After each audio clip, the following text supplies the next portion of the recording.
Compañeros, muy buenas tardes.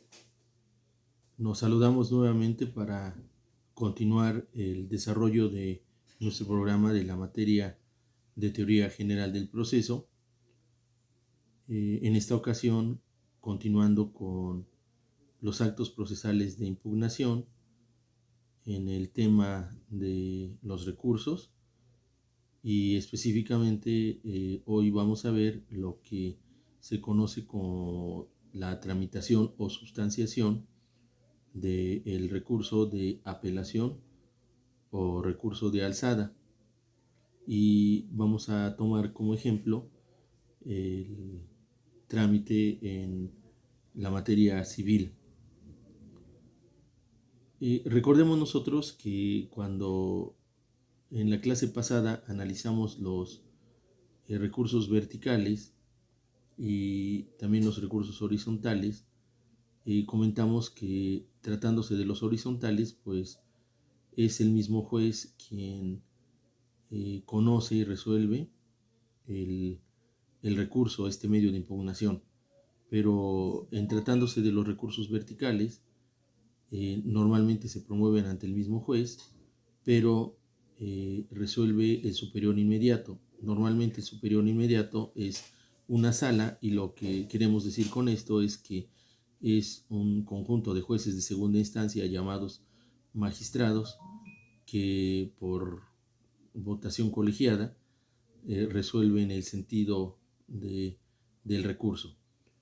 Miren, primero el juez que dicta la resolución, que le podríamos llamar nosotros juez de primera instancia, porque la resolución contra la cual normalmente vamos a promover nuestro recurso de apelación, esta resolución es la sentencia, y salvo que algún auto anticipadamente termine de manera anómala la instancia, como puede ser el desechamiento de nuestra demanda o el auto que decreta la caducidad, entonces en esos casos nos podemos ir a la apelación, pero lo normal es que se dicta una sentencia y estamos hablando básicamente de las sentencias definitivas, no tanto de las interlocutorias, porque también en la realidad es de que como el tiempo para resolver un incidente se ajusta con el tiempo para resolver el asunto en lo principal,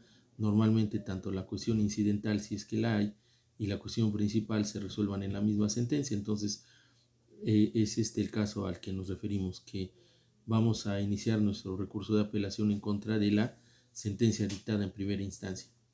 Entonces miren, contra la sentencia dictada en primera instancia, tenemos este medio de defensa que es el recurso de apelación. En, en nuestra legislación civil el término que nos dan es de 9 días. Acuérdense, es un término individual, o sea que empieza a contar al día siguiente de que cada una de las partes ha sido notificada. O sea, no es un término común, corre en forma independiente para cada una de las partes. Aquí la exigencia es que presentemos nuestro recurso por escrito.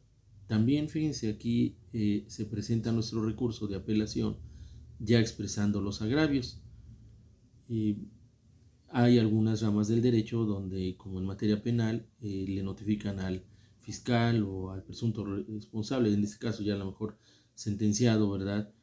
Y a la defensa, en ese momento apelan sin hacer la expresión de agravios, la cual van a formular antes de que se lleve a cabo la audiencia de vista, que ahorita vamos a ver de qué se trata. Pero en materia civil, desde que nos notifican, cuando nosotros, si estamos inconformes con la resolución que nos notifican, pues presentamos nuestro escrito de apelación, ya expresando los agravios.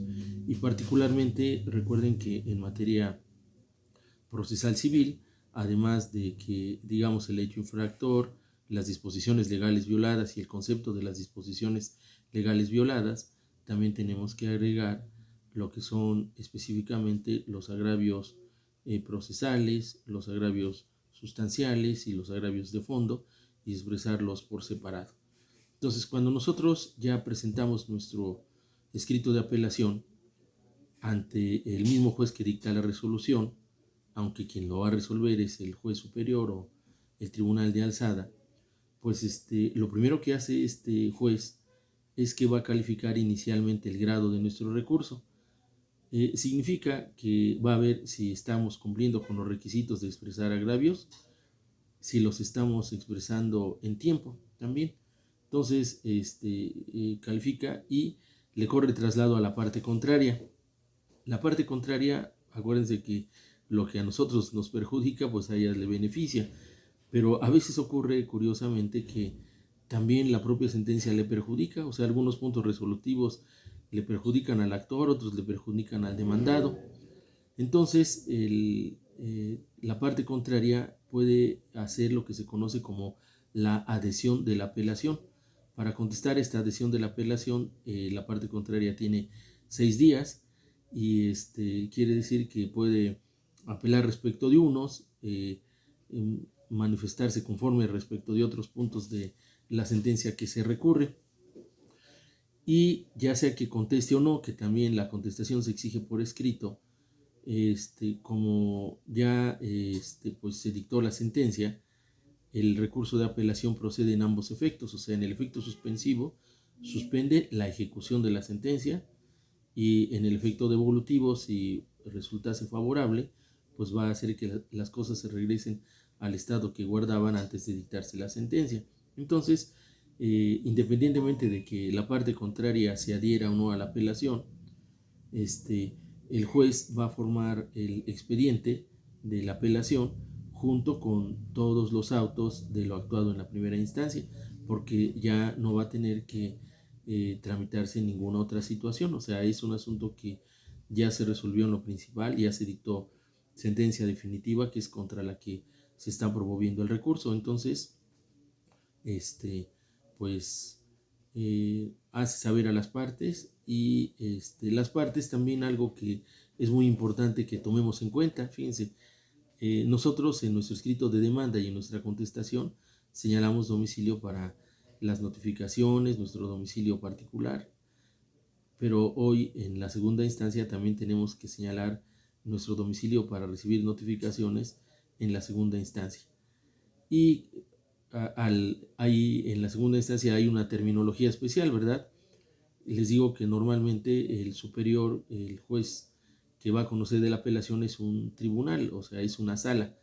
A este tribunal le vamos a llamar tribunal de alzada. Y nuestro expediente, que siempre lo pedimos con este nombre durante la primera instancia, hoy le vamos a llamar el toca de apelación. El toca de apelación es el expediente en la segunda instancia. Y ya que está pues todo integrado con el escrito de apelación, con la adhesión de la apelación, si la hubo en su caso, el juez de primera instancia remite todo a la sala que corresponda del Tribunal Superior de Justicia. Las salas funcionan por turnos, y la sala recibe el recurso, ¿verdad? Y internamente la sala lo que va a hacer es que va a designar lo que se conoce como al magistrado ponente. También lo va realizando la sala a través de su secretario de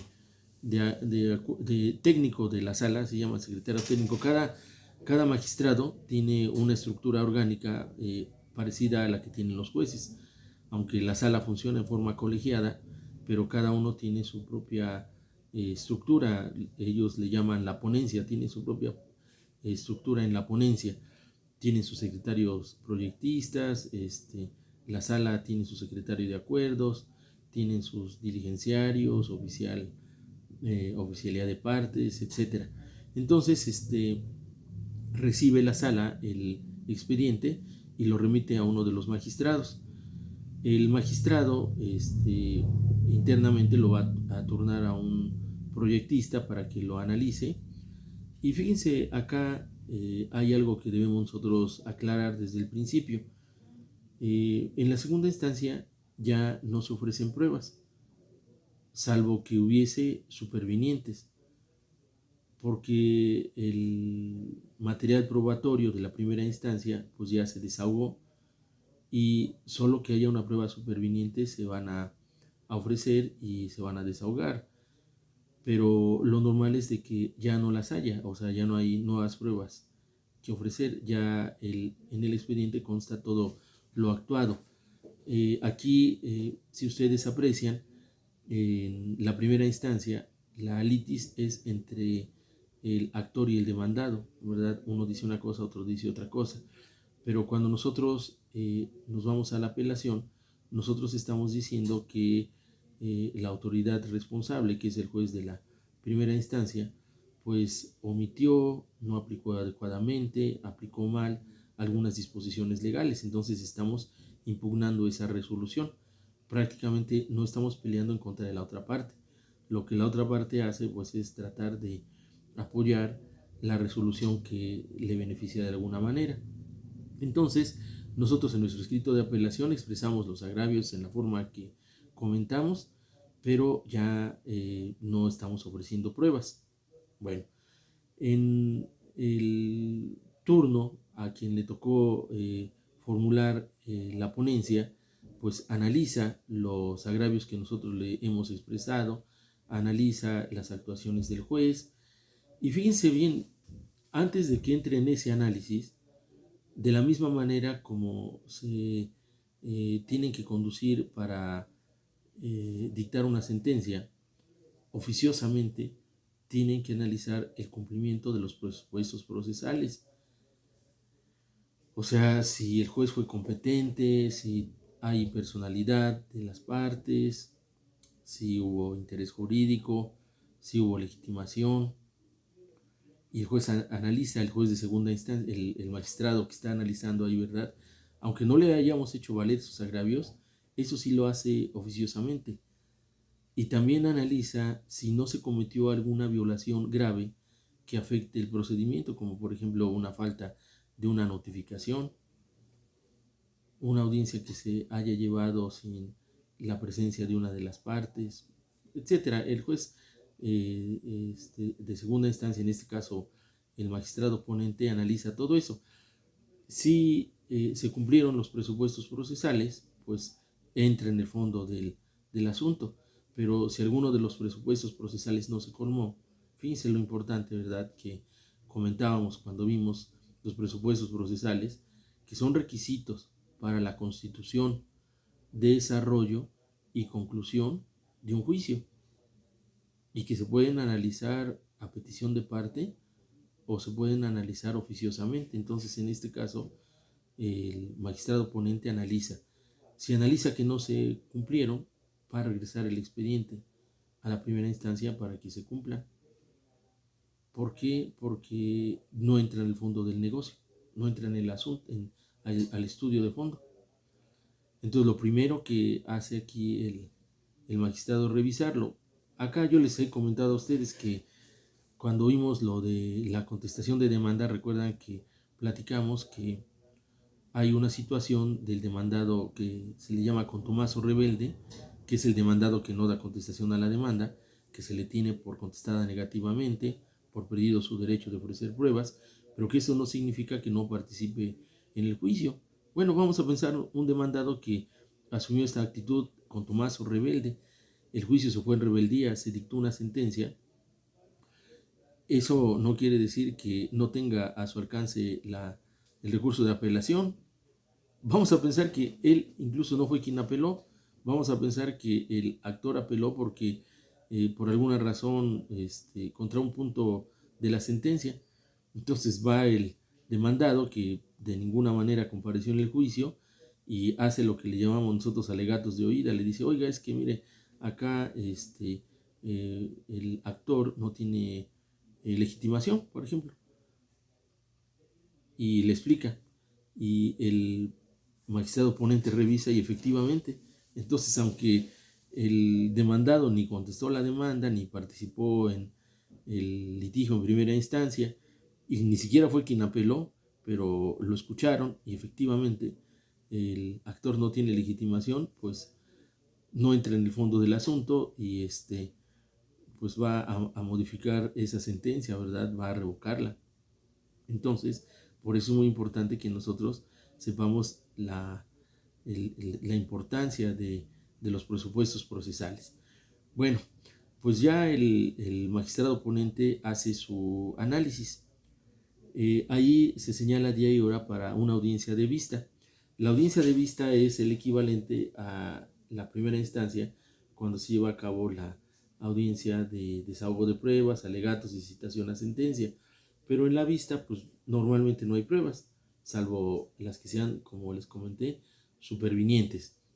Pero vamos a pensar en este caso que no hubo pruebas, pues lo único que hacen las partes es que acuden a alegar lo que a su interés convenga. El alegato es una propuesta de resolución a nuestro favor, es lo único que van a formular ahí las partes, y normalmente lo hacen por escrito para que a la hora que se celebra la audiencia pues se pasan sus alegatos y se tienen por formulados los que están exponiendo en su escrito, ¿verdad?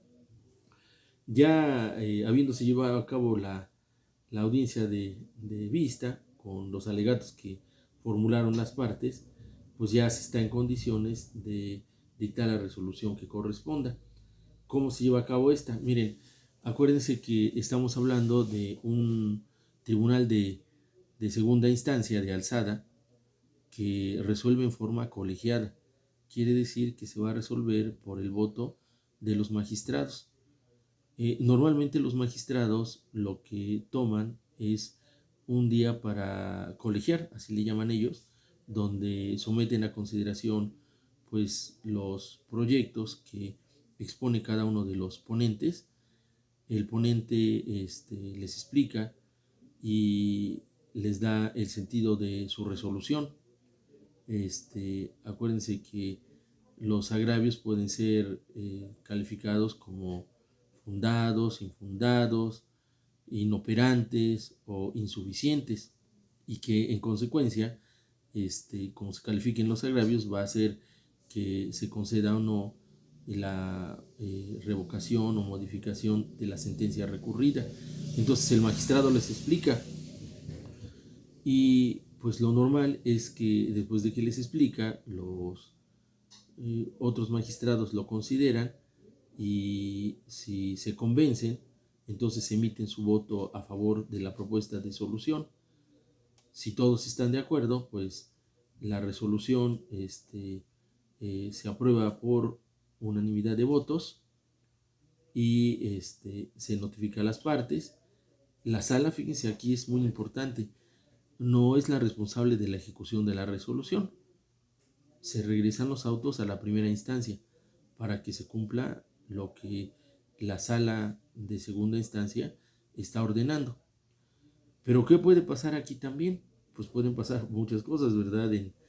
En la presentación del proyecto por el magistrado. Puede ser que alguno de los magistrados no estén a favor del proyecto que le están presentando. Si no está a favor del proyecto que le están presentando, normalmente las resoluciones de las salas las aprueban por unanimidad.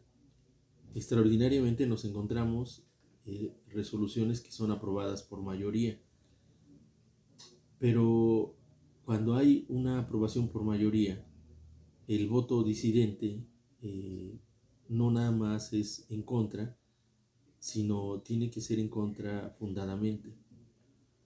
Y cuando después de la apelación tenemos necesidad de irnos al amparo, pues en gran medida esa opinión disidente, razonada del magistrado que no estuvo a favor, pues nos sirve de mucho, porque son argumentos de calidad que pues se opusieron a la mayoría de sus compañeros, a los otros dos magistrados, pero que nos pueden servir para pues, orientar la fundamentación de nuestro juicio de amparo. Entonces, los magistrados, si están en contra, además de expresar su voto en este sentido, también tienen que razonar por qué están en contra. ¿Qué ocurre entre ellos? La verdad, les digo que una vez normalmente por semana se reúnen a sesionar, a colegiar sus proyectos. Si hay uno donde no están de acuerdo, lo que hacen normalmente es que lo vuelven a estudiar, reflexionan más Ellos, a través de sus proyectistas, profundizan más en el estudio de esa resolución y les digo, la mayoría de las ocasiones lo que nosotros vemos en las salas es o son resoluciones aprobadas por unanimidad. O sea, quiere decir que probablemente atrás de esa aprobación por unanimidad haya habido dos o tres juntas donde colegiaron hasta que quedaron convencidos. Si finalmente no hay esa situación de convicción, pues la resolución de apelación ya se aprueba por mayoría, pero en casi todos los asuntos vemos una aprobación por unanimidad.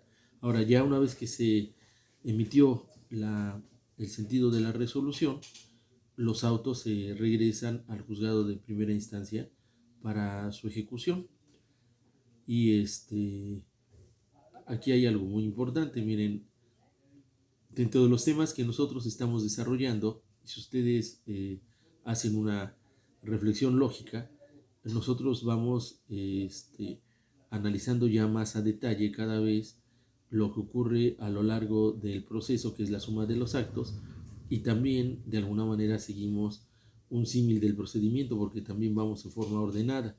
¿Por qué se los digo ahorita? Porque miren, pues lo que vamos a ver a continuación de una manera breve, pues es el juicio de amparo,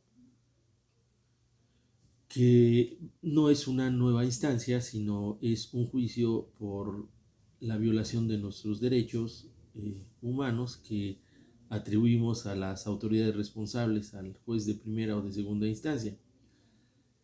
Y después de eso viene la ejecución, ¿verdad? Porque las partes no quieren solamente una respuesta escrita, sino quieren que se haga efectivo el respeto de sus derechos, el pago, la devolución de un inmueble, etc. Entonces eso se consigue a través de la ejecución. Y estos son los temas que nos falta ver en nuestro programa para que finalmente nosotros concluyamos nuestro programa con un tema que es un poco complejo. Todo tiene su complejidad, ¿verdad? Estudiándolo se les va a hacer más fácil, pero este es sobre la nulidad e inexistencia de los actos jurídicos, ¿verdad? Cuando son nulos, cuando son inexistentes. Y con eso vamos a acabar ya nuestro curso. O sea, les hago este comentario porque ya estamos a punto de finalizar. Entonces, vamos a ver a continuación un poco del juicio de amparo.